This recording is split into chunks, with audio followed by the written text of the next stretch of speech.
Nagsisimula ang ating kwento sa isang magandang tanawin, matatayog na bundok at magagandang gusali ng lugar ng Hubei. At may isang matandang monghe at nagsabing, sinabi mo na gusto mong malaman tungkol kay Wilienho. Ito pala ang matandang guro ng Buddha na si Musan. Oo, tama iyon, old mo, nagtitipon ako ng mga materyales upang idokumento ang kanyang kasaysayan ng buhay, tugon ng isang bata. Si Lienho, ang nagniningning na pinuno ng martial arts, siya ay isang napakamapagbigay at matuwid na tao. Tiyak na ipinadala siya ng Buddha, pababa sa atin, sabi ni old mo. O tulad ng inaasahan ko, ano siya sa kanyang pang-araw-araw na buhay? Tanong ng bata kay old mo, habang may hawak siyang lapis at papel. Ano ang kanyang pang-araw-araw na pag-uugali, ang kanyang karaniwang itsura, bulad ni old Musan habang nanginginig ang kanyang katawan.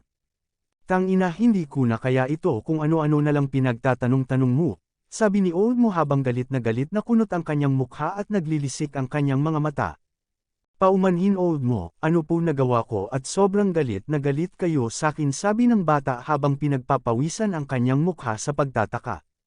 At bigla na lang hinagis ng isang tao ang bata sa labas ng tarangkahan ng Hubei Paeng Clan. Sabi mo Wilienho ito? Wilienho yon? Ito pala ang Supreme Elder ng Paeng Clan ng Hubei, na si Paeng Dugeok. Bakit sa impyerno ginawa ang isang kasuklam-suklam na batang ito? Huwag ka nang babalik dito, basurang bata ka, magdala kayo ng isang sako ng asin at ikalat nyo dito. Ano, bakit nyo ako sinasabuyan ng asin? At dito na ipapakilala ang ating bida na magiting na mandirigma na si Lienho, ang nagniningning na pinuno ng martial arts. Isang alamat na nagwakas sa panahon ng kaguluhan, isang tunay na ginoo, isang dakilang tao. At isang kilalang magiting na mandirigma na madalas pag-usapan sa buong mundo. Ang ilan ay tinatawag siyang pinakamahusay sa lahat ng panahon. Ang iba naman ay pinakamahusay na magiting na mandirigma. Habang tumatakbo ng mabilis ang bata, sinasabi niya sa kanyang isip, pero bakit iniiwasan ng lahat ang pag-usapan siya? Bilang isang historiador, may tungkulin ako, na idokumento ang mga kaganapan, kahit ang mga nakatagong bahagi ng kasaysayan. At ngayon ay maaari kong malaman ang dahilan kung bakit. At may isang matandang lalaki na tumatawa sa kanyang kausap, at sabi ng matanda, kaya't pinalayas ka mula sa Shaolin at sa Paeng Clan ng Hubei. Ito pala ang Diyos ng beggar sect na si Divine Mad Dog. Tugon ng bata sa matanda, oo, at ang kanilang mga tugon ay halos pareho saan man ako pumunta. Sa sandaling binanggit ko ang pangalan ni Wilienho sa kanila. Siyempre, ganun ang magiging reaksyon nila lahat, sabi ng matanda habang nakangiti sa batang kausap niya. Hindi ko po naiintindihan ang sinasabi ninyo, nagtatakang sabi ng bata. 100 taon ang nakalipas, sa Guangdong Wei Clan ay may isang pinakamasamang hari ng tao, at may isang batang nakahiga at malalim ang kanyang iniisip. Gusto kong maging pinakamalakas sa lahat, sabi niya. Ito pala ang ating bida na si Wilienho, 12 taong gulang. May isang batang lalaki na nangangarap na maging pinakadakila sa ilalim ng langit, isinilang sa isang martial clan. Ang ating bida ay nangangarap na siya ay pinalaki na natutunan ang kabalyerismo ng mga mandirigma. Dahil dito, alam na niya, pinakamalaki sa ilalim ng langit. Ang pinakamabilis na daan patungo sa tuktok, at ang daang iyon ay walang humpay na pagsisikap. Sabi ng ating bida, walang kinalaman kung gaano kakabihasa, walang dumarating ng walang pagsisikap.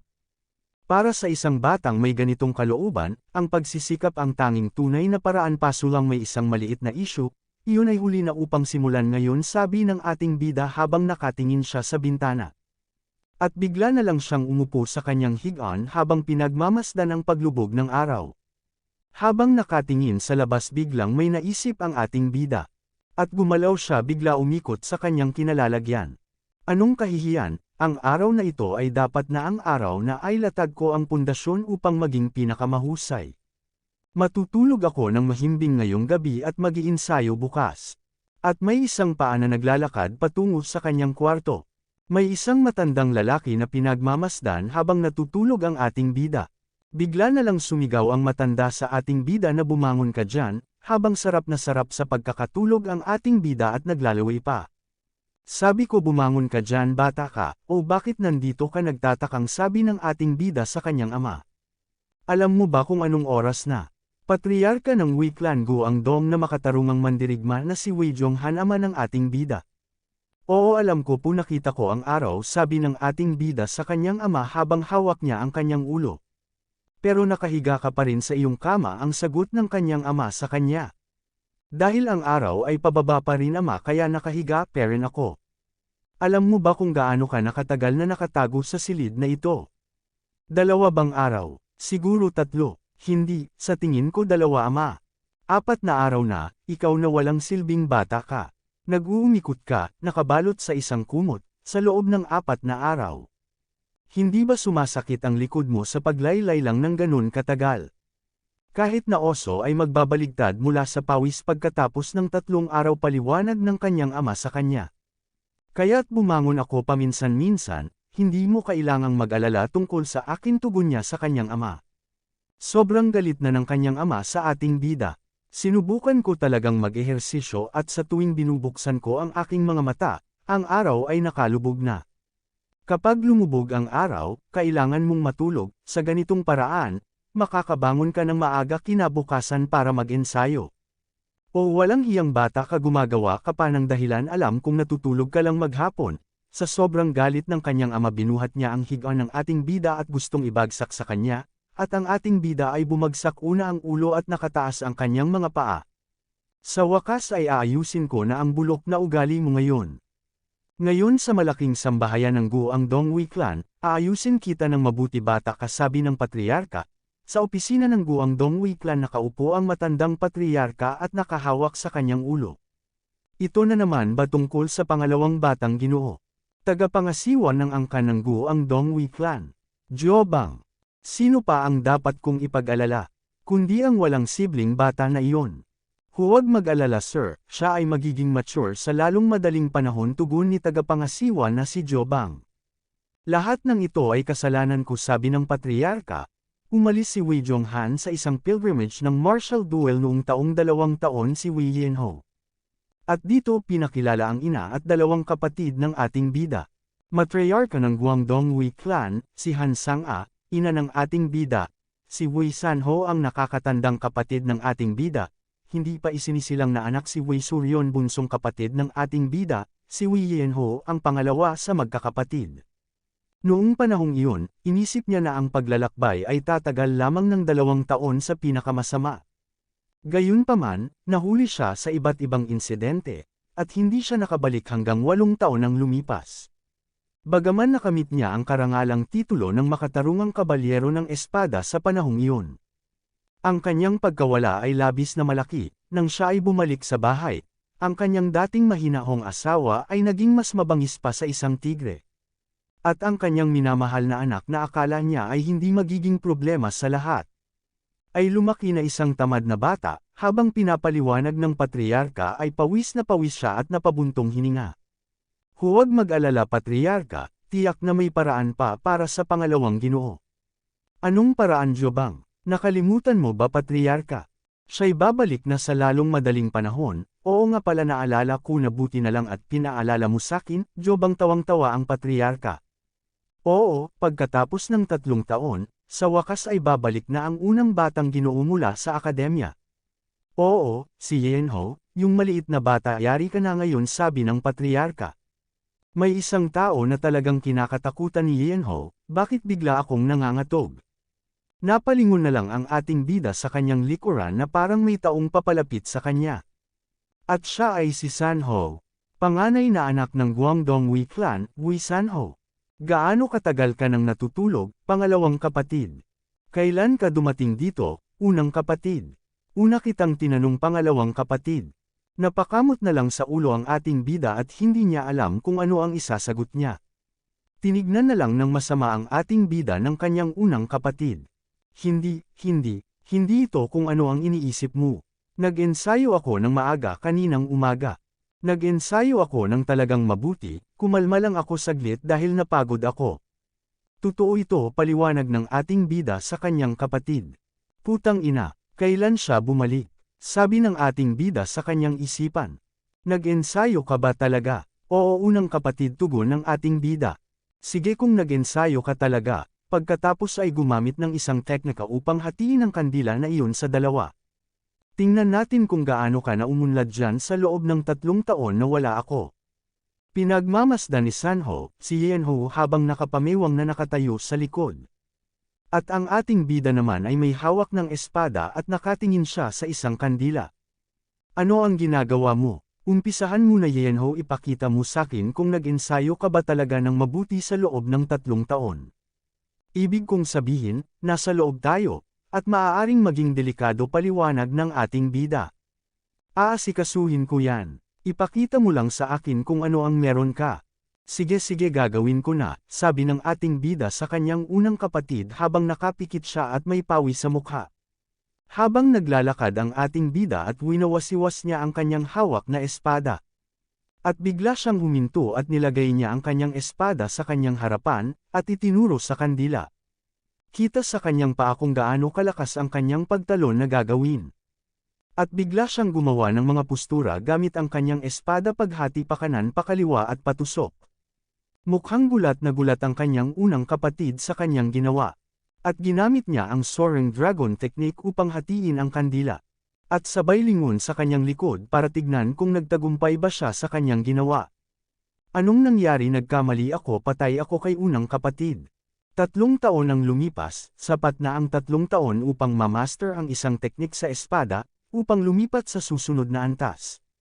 Ngunit ikaw ay naging mas masahol pa kaysa sa dati 3 taon na ang nakalipas. May isang gusali at bukas pa ang mga ilaw, at nagsasalo-salo ang buong pamilya sa pagkain ng hapunan at puno ng pagkain ang hapagkainan. Magkakaroon ako ng sakit sa tiyan. Sigurado ako dito. Kamusta ang buhay sa Martial Academy? Sabi ng patriarka sa kanyang panganay na anak. Ayos lang po ama, nakatagpo ka ba ng anumang mga kahirapan? Tanong ng patriarka sa kanyang anak, ama kung wala ang mga pagsubok, hindi ito magiging pagsasanay. Naniniwala po ako na sila ay mahalaga upang malampasan ko ang aking sarili. Ikaw, ay nagdusa ng marami sa aking kawalan, ama ikaw ang may mas mahirap na sitwasyon ama, nang malayo ng napakatagal.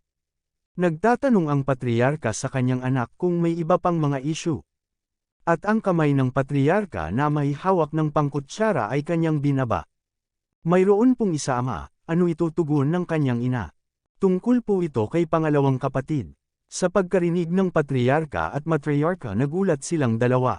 Pati ang ating bida ay naglaki ang kanyang mga mata, bakit ako anong isyu ang meron sa akin sabi niya sa kanyang pag-iisip. Kailangan nating dalhin si Yenho sa aking Martial Academy. At sobrang gulat na gulat ang ating bida na parabang ikakamatay niya ang kanyang narinig sa kanyang unang kapatid. At bigla na lang nalipat ang ating kwento kay Beggar Sect Divine Mad Dog, sabi niya sa batang kausap niya kahit na si Master Musan at Paing Dugeok ay nagngangalit ang kanilang mga ngipin sa simpleng pagbanggit ng pangalan ni Wei Yenho.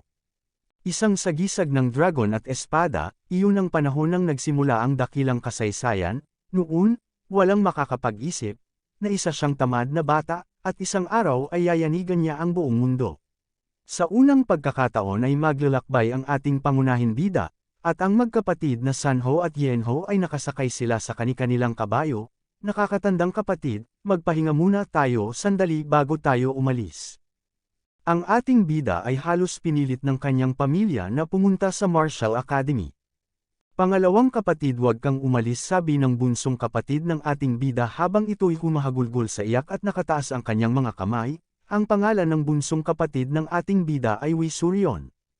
Ang patriarka ay sumigaw habang tumatawa, sabi niya Yenho, sana pagbalik mo maging isang matatag ka ng lalaki tulad ng kuya mo. Sabi naman ng matriarka, Yenho anak, iingatan mo lagi ang sarili mo. Huwag ka nang umiyak Suryon, babalik din ako, habang nagpapaalam sa kanyang bunsong kapatid, at ang bunsong kapatid niya ay nagpapaalam din sa ating bida habang winiwigay-gay niya ang kanyang kamay. Ang patriarka ay hindi pa rin humihinto sa kakatawa, ang matriarka naman ay sinusuway niya ang patriarka sa kakatawa habang pinagmamasdan nila ang pag-alis ng kanilang dalawang anak. Ang magkapatid na Sanho at Yenho ay tuloy pa rin ang kanilang paglalakbay. Ang ating paglalakbay ay maayos, para kay Sanho madali lang ang kanilang paglalakbay.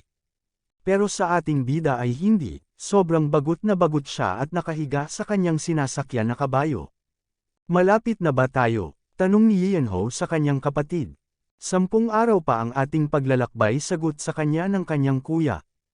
Ano 10 araw pa, tugon ng ating bida habang pinagpapawisan ang kanyang ulo.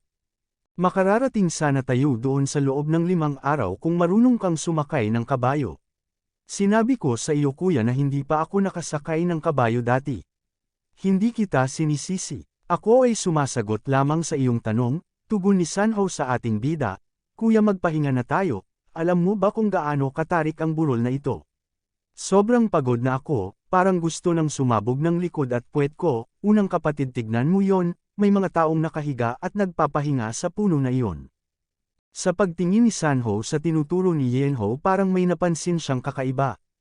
At si Sanho ay bumaba sa kanyang kabayo upang lumapit. Anong gagawin mo unang kapatid, bakit ka bumaba ng kabayo? Nilapitan ni Sanho ang dalawang lalaki na nakita nila at ito ay nilalangaw na. Anong ginagawa mo dyan kuya? Huli na tayo Sanho. Patay na silang lahat. Ano kuya, patay na sila, pasigaw na sabi ng ating bida. Tignan mo ito Ianho habang tinatanggal ni Sanho ang damit ng isang patay na lalaki. Ito ay teknik na tinatawag na flower indulging palm. Flower indulging palm. Nag-e-enjoy sa mga bulaklak. Pagtatakang tanong ni Ianho, ito ay tinawag na pulang bulaklak na palad, ngunit dahil sa isang rapist na nagngangalang Sojuak na naglibot at gumawa ng masasamang gawain gamit ang teknik na ito ay tinawag na bulaklak nag-aaksaya ng palad. Paliwanag ni Sanho kay Ianho, ano ang isang rapist? Sinasabi mo bang nandito siya kuya? Siya ay pumupunta sa mga kababaihan na umaakyat sa mga bundok. Ang mga katawan na ito ay nangangahulugang inambush sila ni Sojuak habang sinusubukang makakuha ng isang babae. Sa isang salita, may isang babae na nasa panganib sa paligid na ito. Babalik ako, manatili ka dito Ianho. Nagulat na lang ang ating bida sa pag-alis at pinagmamasdan niya ang kanyang unang kapatid habang lumilipad. Ano sinasabi mo bang manatili ako dito kasama ng mga bangkay na ito? Hoy, unang kapatid, bumalik ka dito. Bigla na lang natigilan ang ating bida sa kanyang pagsigaw. At napatingin na lang siya sa taas. Hindi na alam ng ating bida kung ano na ang kanyang gagawin. Pati ang kanilang kabayo ay pinagmamasdan siya, at pinakita ang dalawang patay na tao na punit-punit ang kanilang mga damit, at yung isa ay may hugis ng bulaklak sa dibdib. Napaisip na lang ang ating bida kung ano na ang gagawin niya. At pinakita ang madilim na kaulapan at malamig na simoy ng hangin. Sumisigaw ang ating bida at sinasabi niyang sinungaling, pinag-antay mo ako ng matagal dito kuya. Sana sinama mo na lang ako sa pupuntahan mo, may nangyari ba sa kanya? Walang paraan na ganito siya kalate kung hindi, napatingin na lang ang ating bida sa mga bundok at may naririnig siyang mga sigaw ng tigre. Kailangan kong gumawa ng isang bagay, baka maging hapunan ako ng tigre kung magtatambay lang ako dito. Bigla na lang kumidlat ng malakas at nagulat ang ating bida. At pamatak na nga ang malakas na ulan sa mga dahon. Hawak pa rin ng ating bida ang lubod ng kabayo at nakatingala sa langit habang umuulan. Patay-patay na talaga ako, rinig na lang bigla ang malakas na sigaw ng ating bida habang palakas ng palakas ang ulan. Bakit ako napunta sa ganitong sitwasyon, sabi ng ating bida habang galit na galit. Tinutulak ng ating bida ang kabayo sa likod habang nakalagay sa likod ng kabayo ang isang bangkay. Napamura na lang ang ating bida, dahil hindi niya basta may iwan ang mga ito dahil magiging pagkain sila ng mga tigre. At hindi ko rin sila may ilibing dahil umuulan. Kailangan kong makahanap ng silungan. Bigla na lang nagwala ang kabayo, bakit, hindi mo ba ako pinapakinggan, sabi ng ating bida sa kabayong tinutulak niya. Kaya pala nagwawala ang mga kabayo kasi lumalakas na ang hagos sa ilog. Pati ang lupa ay dumudulas na, at bigla na naman kumidlat ng malakas sa harapan ng ating bida, sa sobrang lakas ng kidlat na tilapon siya at pati na rin ang kabayo. Napasigaw na lang ng malakas ang ating bida at pumuti ang kanyang mga mata. Patuloy pa rin sa pagbagsak at nagpagulong-gulong siya na una ang kanyang ulo pagbagsak. May isang nagkukumpulan na dahon, at ang mga dahon na ito ay bigla na lang naitsa sa itaas. Ito pala ang ating bida, siya pala ang nasa dahon na iyon. Ang sakit ng likod ko, asan na ang mga sinumpang mga kabayo na iyon? Nasaan ako? Isang kuweba, nagtatakang sabi ng ating bida. Ayos, nakakita ako ng silungan mula sa ulan, saan kayo nagpunta tanong ng ating bida sa mga kabayo. Ang mga tali ng mga kabayo ay itinatali ng ating bida sa isang bato. Kahit ganun ang nangyari hindi ko man sila kayang saktan. Anong gulo ito, kaya mas gusto kong manatili sa bahay. Maglalagay ako ng palatandaan sa labas ng yungib, kaya sana ay makita ako ng kapatid ko. Nakatingin ang ating bida sa labas ng yungib, hindi ko alam kung anong gagawin ko, kaya matutulog na lang ako. Bigla na lang naisip ng ating bida ang kanyang unang kapatid. Sana, walang nangyari sa kanya, hindi, siya ay malakas kaya walang mangyayari sa kanya. Sigurado ako na walang mangyayaring hindi maganda sa kanya. At nakatulog na nga ang ating bida, hindi niya alam na ang mga kabayo ay nakatakas na. Tulog pa rin ang ating bida, kahit sumikat na ang araw. At sumapit na ang gabi mahimbing parent siyang tulog at parang walang pakialam sa mangyayari. Sarap na sarap parent sa pagtulog ang ating bida at nakabukas pa ang kanyang bibig. At bigla na lang may pumulibot sa kanya na asul na aura. Patuloy parent nakapalibot ang asul na aura habang nakalutang siya, na parang bang hinihigop siya sa isang nakakubling bahagi ng kuweba. At bigla na lang naglaho ang ating bida, naiwan ang asul na aura. Sa wakas sa mga kakabalaghan na nangyari nagising na rin ang ating bida. Ano itong kulay berde na ito? Saan ako napunta? Ang itaas ng bahagi ng kuweba ay parang iba. Mukhang pareho ito sa yungyungan na nandoon ako, pumasok ba ako ng mas malalim? Pumasok ba ako ng mas malalim sa isang paraan? At bigla na lang may nagsalita sa pangyayaring iyon ay sobrang nagulat ang ating bida. At bigla na lang siyang bumagsak sa lupa, una likod nakataas ang kamay at paa. Sino yan wag mo akong takuting sabi ng ating bida, may isang bilog na bagay ang palutang-lutang at nagsabing maligayang pagdating sa nakatakdang lugar, kahalili ng aking liwanag na espada. Ito bang kumikislap na bagay ay ang nagsasalita tanong ng ating bida. Oo ako nga, nalampasan ko na ang mga limitasyon ng isang pisikal na nilalang. Nakikipag-usap ako sa iyo mula sa kabila ng oras at espasyo. Tanggapin mo ang aking kalooban at mamuno sa mundo. Ay isa kang multo sabi ng ating bida, bata huwag kang matakot, ako'y patay na, tanging ang aking kalooban ang naiwan dito. Inihanda ko ito para sa isang tao na darating dito pagkatapos ko. Kaya't tanggapin ang aking kalooban ng walang pagdududa. Teka lang, parang ang sitwasyong ito ay tila pamilyar. Isang yungib na walang presensya ng tao, ang kalooban ng isang matandang lalaki. Sabi ng ating bida, ito na ang askang pagkakataon ko tawang-tawa ang ating bida sa galit na kanyang makukuha. Sabi ng ating bida ang langit ay ginagantimpalaan ako para sa aking kabaitan. At hindi ko na kailangang pumunta sa martial training hall kung magiging malakas ako dito mismo. Walang ng oras, ipapamana ko na sa iyo ang aking espada at ituwid ang mga moral ng mundo sabi ng bilog na bagay.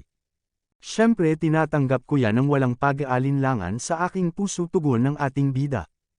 Okay sige ituturo ko sa iyo ang aking espada ng liwanag, sanayin mo ang iyong sarili ng walang katapusan, pahabol ng bilog na bagay. Dapat kang maging sapat na talentado kung mayroon kang aking dugo. Kung mag-e-ensayo ka ng mabuti dito sa loob ng 30 taon, dapat mong makayang ulitin ang aking mga teknika ng kaunti. Anong sabi mo? 30 taon sabi ng ating bida. Oo 3 dekada lang tugon ng bilog na bagay, sandali lang, sa tingin ko, hindi ito kapalaran para sa akin. Hanapin mo ang susunod na tao. Hindi na lang alam ng bilog na bagay ang sasabihin niya. At bigla na lang naunawaan ng bilog na bagay ang sinabi ng ating bida at sobrang gulat ng bilog na bagay na tinanggihan ng ating bida ang kanyang pamana. Oo, mas gusto kong bitawan ito kaysa manatili dito sa loob ng 30 taon. At bigla na lang bumalik ang ating kwento kay Beggar Sect Divine Mad Dog. Sabi niya si Yenho ay isa siyang dating tamad at unang bata, pero sa pagkakataon na iyon doon siya nakilala at naging pinakamalakas sa lahat.